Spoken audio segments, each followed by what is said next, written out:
샬롬. 11월 1일 빈네리 교회 온라인 성경 공부에 참여하신 우리 빈네리 가족들을 주님의 이름으로 환영하고 축복합니다. 오늘은 38번째 시간이죠. 삼손이라 하니라 라는 제목의 말씀으로 지난 수요일 담임 목사님께서 해주셨던 말씀과 함께 성경 공부를 진행하도록 하겠습니다. 오늘 우리가 함께 살펴볼 말씀은 사사기 13장 19절에서 25절 말씀입니다. 화면을 보시면서 저와 함께 성경을 읽어보도록 하겠습니다.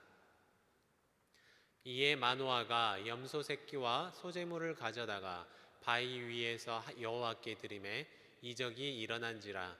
마노아와 그의 아내가 본즉 불꽃이 제단에서부터 하늘로 올라가는 동시에 여호와의 사자가 제단 불꽃에 휩싸여 올라간지라. 마노아와 그의 아내가 그것을 보고 그들의 얼굴을 땅에 대고 엎드리니라. 여호와의 사자가 마노아와 그의 아내에게 다시 나타나지 아니하니 마노아가 그제야 그가 여호와의 사자인 줄 알고 그의 아내에게 이르되 우리가 하나님을 보았으니 반드시 죽으리로다 하니 그의 아내가 그에게 이르되 여호와께서 우리를 죽이려 하셨더라면 우리 손에서 번제와 소제를 받지 아니하셨을 것이요 이 모든 일을 보이지 아니하셨을 것이며 이제 이런 말씀도 우리에게 이르지 아니하셨으리이다 하였더라. 그 여인이 아들을 낳음에 그의 이름을 삼손이라 하니라. 그 아이가 자라매 여호와께서 그에게 복을 주시더니 소라와 에스다올 사이 마하네단에서 여호와의 영이 그를 움직이기 시작하였더라. 아멘. 네, 우리 함께 읽은 말씀을 중심으로 먼저 마음 열기 질문을 서로 나누어 보는 시간을 갖도록 하겠습니다. 먼저 우리 반려자인 아내 혹은 남편에 대해서 한 가지 이상씩 우리 칭찬하는 것들을 우리 서로 다른 사람들에게 함께 나누는 시간을 가져보겠습니다.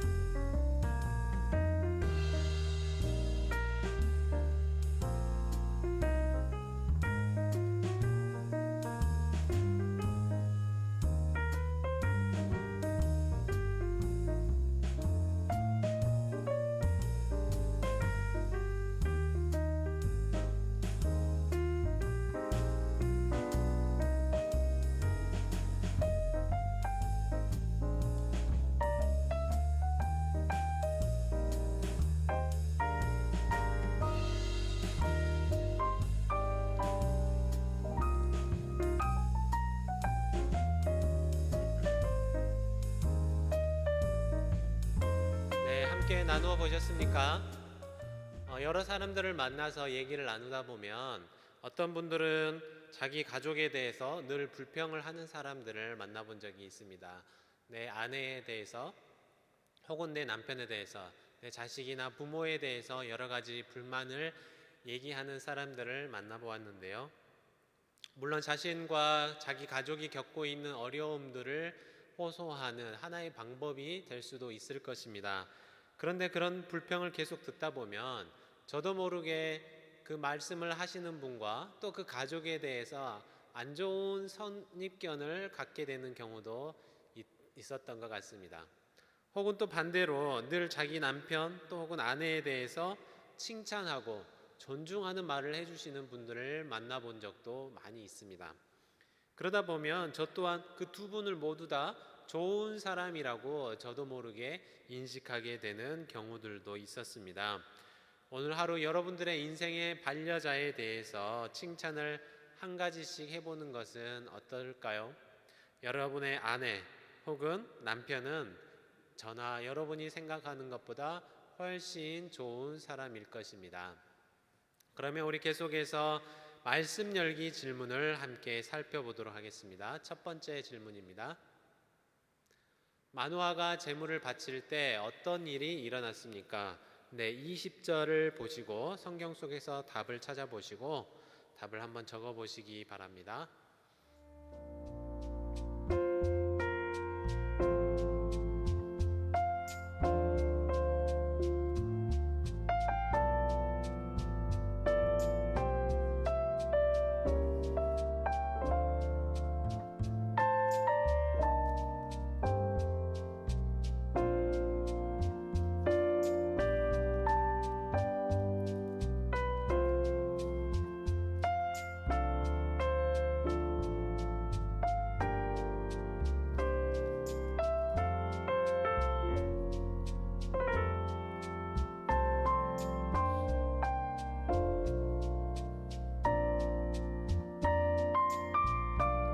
네, 함께 적어보셨습니까? 어떤 일이 일어났습니까? 네, 오늘 성경에 보니까 여호와의 사자가 불꽃에 휩싸여 올라가는 기적이 벌어졌다라고 기록합니다. 오늘 말씀 속에 기록된 것처럼 마노아가 하나님께 번제와 소제의 제물을 올려드릴 때에 아주 놀라운 기적이 마노아와 또 그의 아내 앞에서 일어났습니다. 말 그대로 성경이 표현한 그대로 기적이었습니다. 마노아는 지금까지 여호와의 사자가 하나님인 것을 알지 못했고 훌륭한 선지자 중에 한 사람으로 그냥 평범한 한 사람으로 생각을 했던 것이죠. 그래서 그분에게 좋은 소식을 갖고 왔기 때문에 마땅히 좋은 식사를 대접하는 것이 마땅한 것이라고 생각했던 것 같습니다. 그러나 이렇게 무지한 마노아에게 여호와의 사자는 나에게 식사 대접하는 것이 중요한 게 아니라 하나님 여호와께 번제를 드리라고 말씀한 것이죠. 그래서 마노아는 이제 바위 위에 준비한 예물을 식사가 아닌 하나님께 드릴 번제물로 사용하게 되었습니다. 바로 그때 20절 말씀에서처럼 제단에서부터 불꽃이 하늘로 올라가면서 어떤 일이 벌어졌습니까? 여호와의 사자도 그 불꽃과 함께 휩싸여서 하늘로 올라가게 되었습니다. 그들은 기적과 같은 상황에서 바로 기적의 하나님을 배운 것입니다. 사실 기독교는 기적의 종교라고 할 수 있을 텐데요. 사실 마노아가 17절에서 지난주에 여호와의 사자에게 이름을 물어보았을 때 하나님은 18절에서 자신의 이름을 무엇이라고 말하였습니까? 내 이름은 기묘자라고 표현을 하셨습니다. 이것은 네가 알 수 없는 놀랍고 기이하고 신비한 것이다 라고 말씀을 하는 것이었습니다.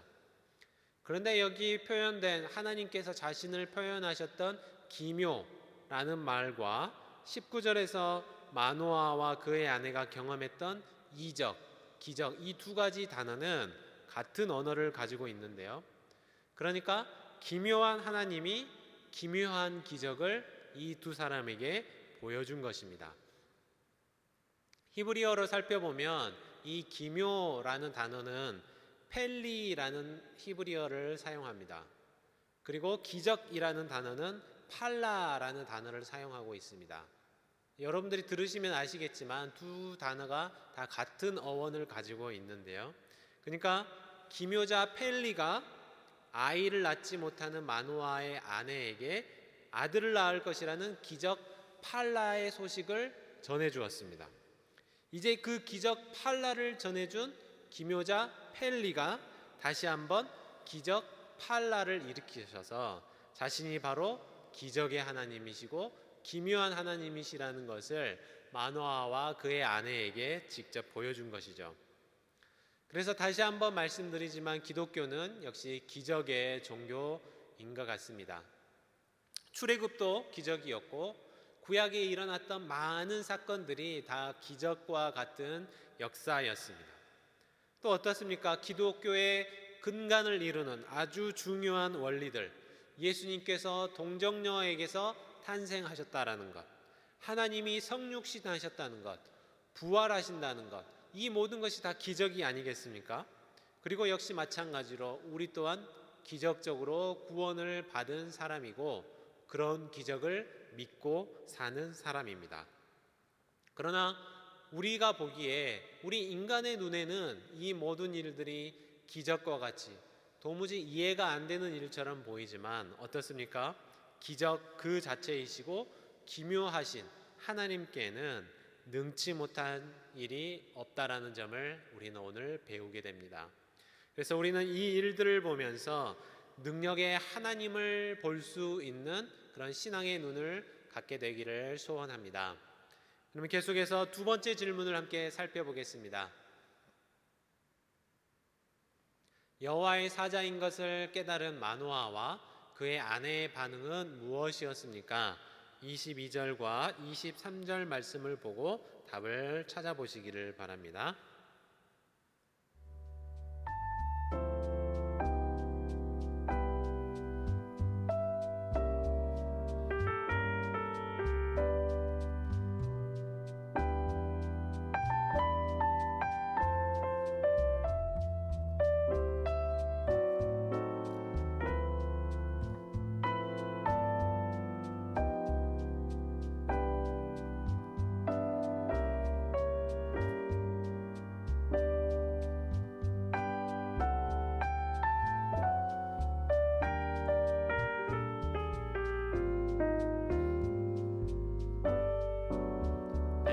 이유를 찾아보셨습니까?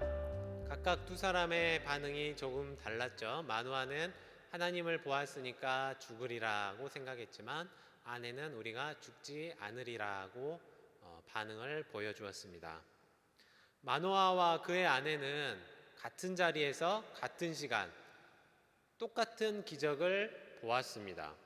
그러나 그 두 사람의 반응은 완전히 달랐는데요. 어떻습니까? 먼저 남편인 마노아의 반응을 보시죠. 그는 하나님을 보았기 때문에 우리가 이제 정녕 죽으리라고 생각했습니다. 사실 이것은 당연한 반응이었습니다. 구약시대에 우리 인간이 거룩하신 하나님을 직접 나의 눈으로 본다는 것은 죽음을 의미했기 때문이죠. 기드온도 그렇게 생각했고 이사야도 그렇게 생각했습니다. 그런데 성경을 조금 더 자세히 보시면 이런 마노아의 어리석음을 지적하는 단어가 있습니다.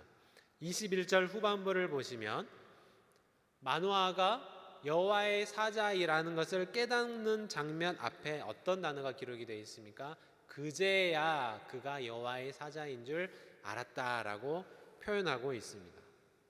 하나님을 만나고 아내에게서 그 소식을 듣고 기도하고 다시 하나님께서 자기 앞에 나타나셔서 많은 대화를 주고받았지만 그때까지 마노아는 그분이 여호와의 사자 하나님이라는 사실을 깨닫지 못하는 그런 영적으로 둔감한 사람이었다는 것을 성경은 지적하고 있습니다. 마노아는 상황을 파악하는 것도 느렸고 영적인 의미를 이해하는 것도 역시 오래 걸렸습니다. 그러나 그의 아내는 똑같은 이 상황을 보고도 다르게 해석할 수 있는 그런 지혜로운 사람이었던 것 같습니다. 또한 그에 대한 타당한 이유도 함께 제시하고 있죠. 마노아의 이 아내의 신앙과 해야는 남편 마노아보다 훨씬 뛰어난 것이었습니다. 마노아의 입장에서 보면 어떻습니까? 하나님께서 나는 놔두고 아내만 먼저 만나줬다라는 그 사실이 굉장히 언짢고 불쾌했을 수도 있을 것입니다. 내가 남편이고 내가 이 가정의 가장이고 어른인데 내가 아닌 저 여인에게만 말씀하셨다는 거죠. 그래서 더욱 간절히 기도했고 자신의 그런 간절한 욕망과 자존심이 하나님을 보는 눈을 왜곡되게 만들었습니다. 하나님을 겨우 이적을 경험하고 나서야 하나님인 줄 깨달을 만큼 어리석은 사람이 되게 만들었습니다. 그러나 그의 아내에게는 영적인 눈이 있었던 것 같아요. 지혜가 있었습니다. 일의 됨됨이를 헤아릴 줄 알았습니다. 애초에 하나님이 그녀에게 주셨던 약속을 생각해 볼 때에 만약에 지금 내가 하나님을 보았다고 이 순간에 죽게 된다면 어떻게 되겠습니까? 하나님께서 자기에게 그렇게 나타나셔서 약속을 주셨고 말씀을 주셨는데 다 말짱 헛것이 되는 거잖아요. 하나님이 굳이 지키시지도 않을 약속, 나를 죽여서 그 약속이 이루어지지도 못할 그 약속을 왜 하셨느냐 이것이죠. 또한 마찬가지로 왜 우리가 드리는 이 제물 번제와 소제는 받으셨을까 이것입니다.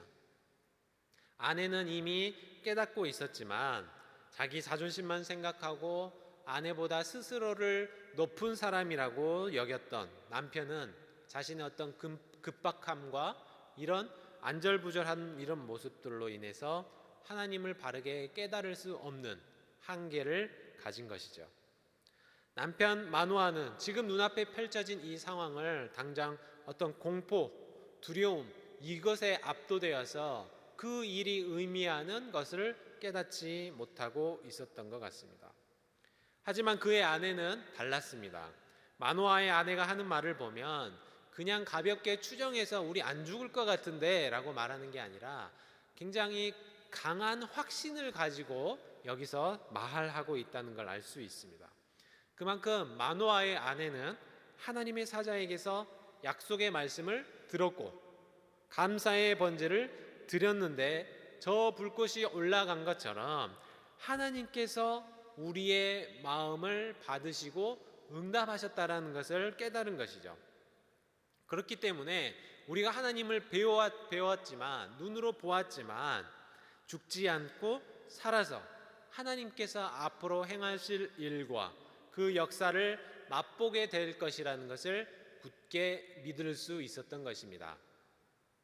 우리 앞에 펼쳐져 있는 하나님의 역사를 보면서 그 속에 담겨진 우리를 향하신 하나님의 의도를 깨닫는 지혜, 마노아의 아내가 그랬던 것처럼 우리 삶 속에서 펼쳐지는 수많은 역사들을 보면서 하나님이 왜 이 일을 우리에게 허락하셨을까를 깨달을 수 있는 지혜가 필요하다는 것입니다.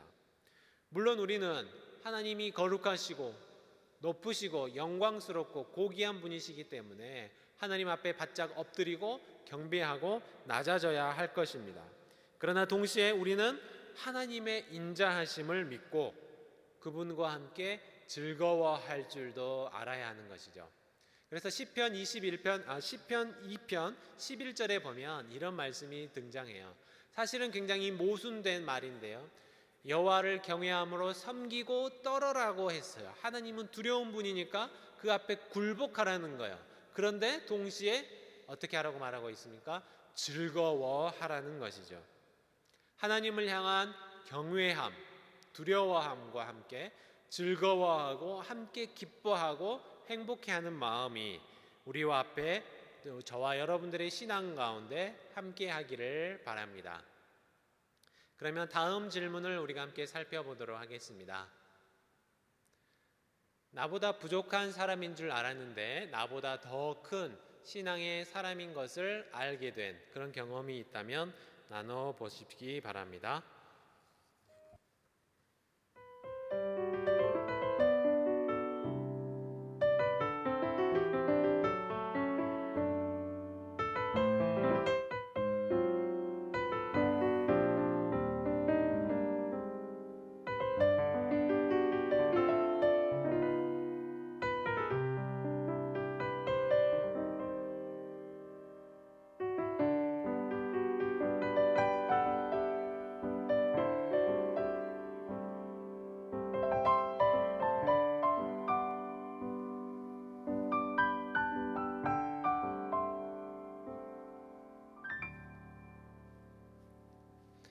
네, 함께 나누어 보셨습니까?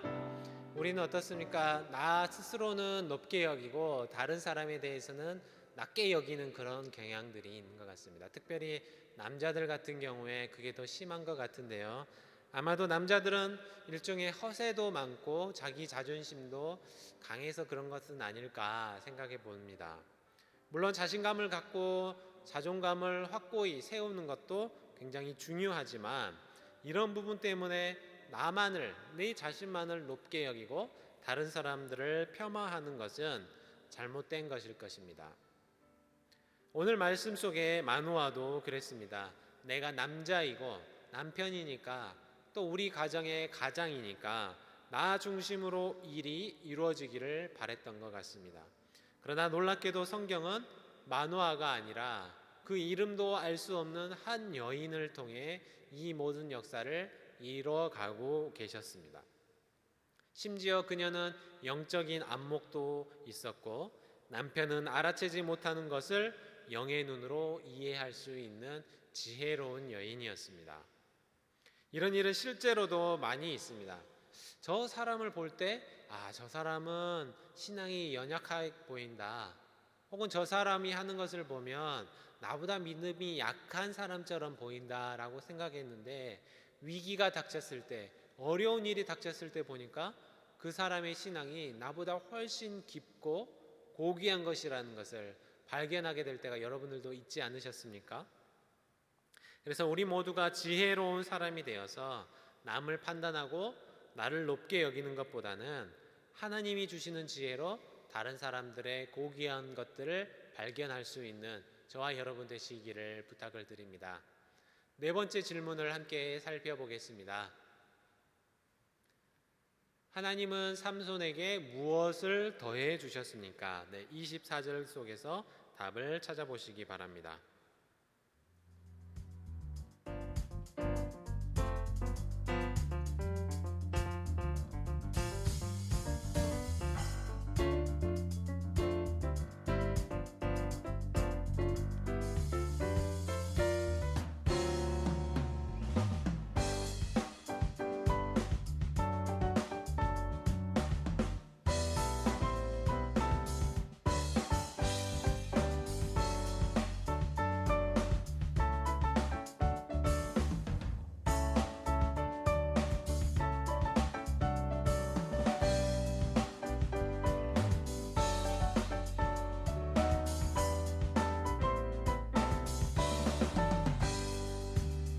답을 찾아보셨습니까? 아마 쉽게 적으셨을 것 같은데요. 하나님께서 삼손에게 태어나자마자 그에게 복을 더하여 주셨습니다.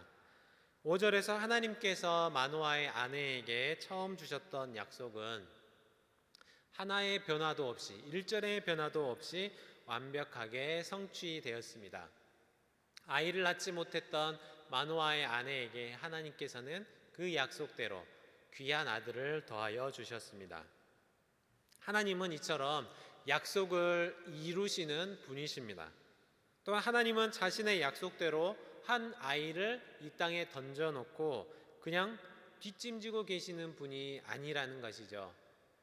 현대 신학과 교회를 위협하는 가장 강력한 사상 중에 하나는 바로 이실론입니다. 디이즘이라고도 하죠.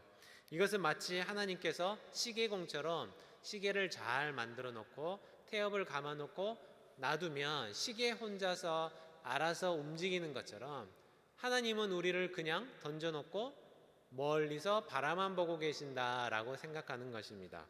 즉, 이 말이 무엇일까요?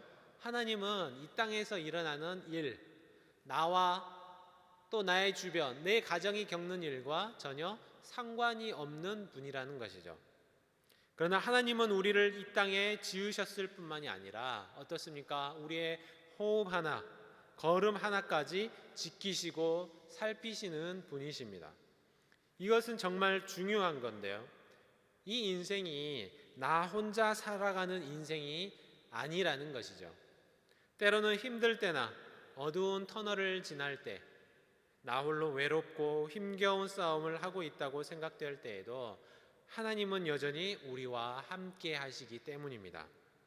삼손은 날 때도 그랬지만 그의 삶에 하나님은 복을 주셔서 그와 함께 해주셨습니다. 이것이 바로 저와 여러분들 그리스도인이 누리는 축복일 것입니다. 하나님이 함께하는 삶, 하나님이 동행하시는 삶, 그것이 바로 우리에게 주신 하나님의 크나큰 복일 것입니다. 그러면 5번째 질문을 함께 살펴보도록 하겠습니다.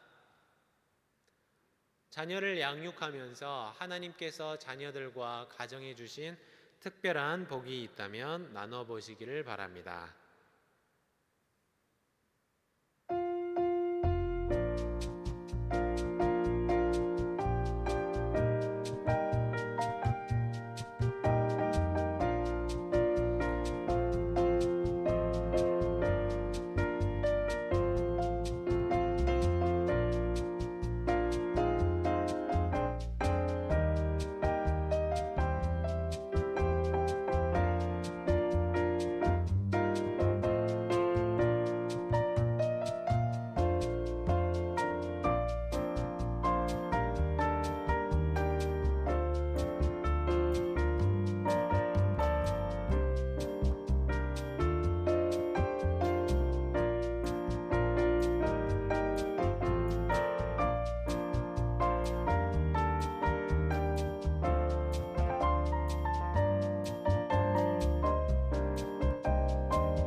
나누어 보셨습니까?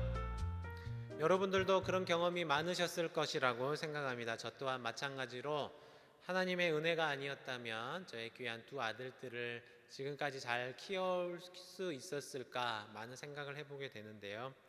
여유롭게 살아갈 형편이 아니지만 하나님께서는 우리 아이들을 입히고 먹이고 또 해야 할 때마다 항상 하나님께서 필요를 채우시고 도와주시는 것을 많이 경험해보는 하였습니다. 여러분들도 오늘 우리 가족들이 함께 모이셔서 우리 가정에 주신 하나님의 은혜가 무엇인지 또 하나님의 복이 무엇인지를 함께 나누어 보는 그런 시간을 가지시면 좋을 것 같습니다. 6번째 마지막 질문 우리 함께 살펴보도록 하겠습니다. 성장한 삼손을 이끈 것은 누구였습니까? 25절 말씀을 보시고 성경 속에서 답을 찾아보시기를 바랍니다.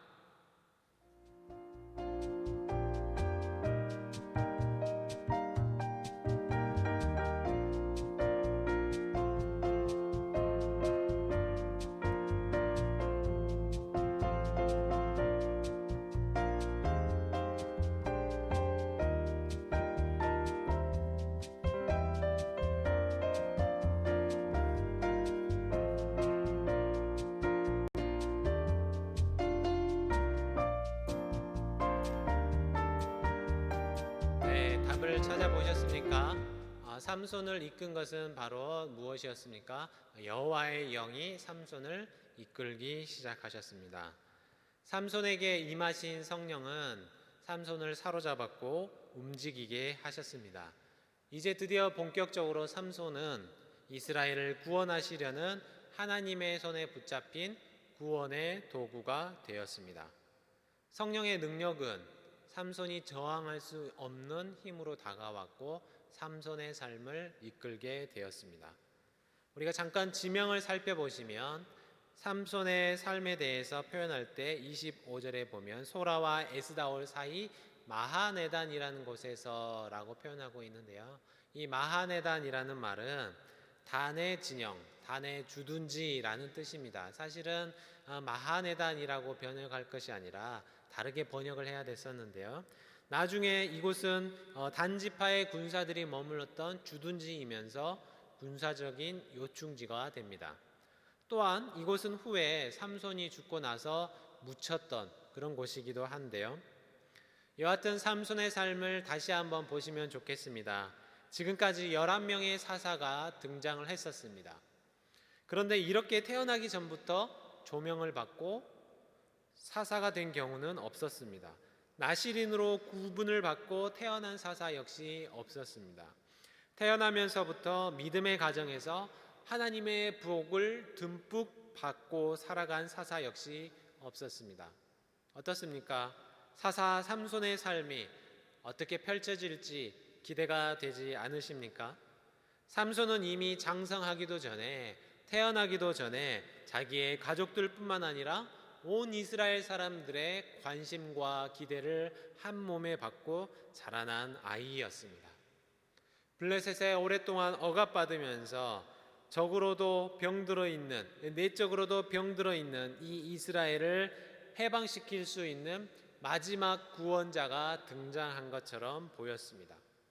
많은 사람들이 삼손을 보면서 저 아이가 바로 하나님께서 구별하신 아이라는 것을 이야기했을 것입니다. 그러나 우리가 아는 것처럼 어떻습니까? 삼손, 그의 삶은 하나님 앞에 온전치 못했으며 우리는 결국 우리에게 더 크고 능력 있는 진실한 마지막 구원자, 해방자가 필요하다는 사실을 인식하게 될 뿐이었습니다. 우리가 오늘 이렇게 삼손이 태어나는 과정들을 살펴보았는데요. 이제 사사기 13장 25절 말씀을 보면서 암송하기 구절을 다시 한번 읽어보도록 하겠습니다. 그 여인이 아들을 낳음에 그의 이름을 삼손이라 하니라. 그 아이가 자라매 여호와께서 그에게 복을 주시더니. 아멘. 오늘 말씀을 생각하면서 함께 기도하겠습니다. 하나님 아버지 감사합니다. 우리가 살아가면서 하나님께서 우리를 이 땅에 지으시고 우리를 내버려 두지 않으시고 여전히 함께 하시며 우리를 인도하여 주시는 것에 감사를 드립니다. 하나님, 그러나 우리는 여전히 연약하고 미련하여서 하나님의 도우심을 잊고 내 방식대로, 내 혈기대로, 내 욕심대로 살아가고 있는 부족한 사람인 것을 다시 한번 고백합니다. 하나님, 우리가 날마다 성령의 충만함으로 살게 하시고 그래서 어느 곳에서나 무슨 일을 하든지 넘어지지 않게 하시고 또 넘어지더라도 다시 일어나게 하시고 하나님의 말씀대로 살아갈 수 있는 힘과 지혜를 더하여 주시옵소서. 오늘 하루도 성령님의 인도하심을 따라 주의 길을 함께 걷는 우리가 되게 하여 주시옵소서. 이 모든 말씀 우리 주 예수 그리스도의 이름으로 간절히 기도하옵나이다. 아멘.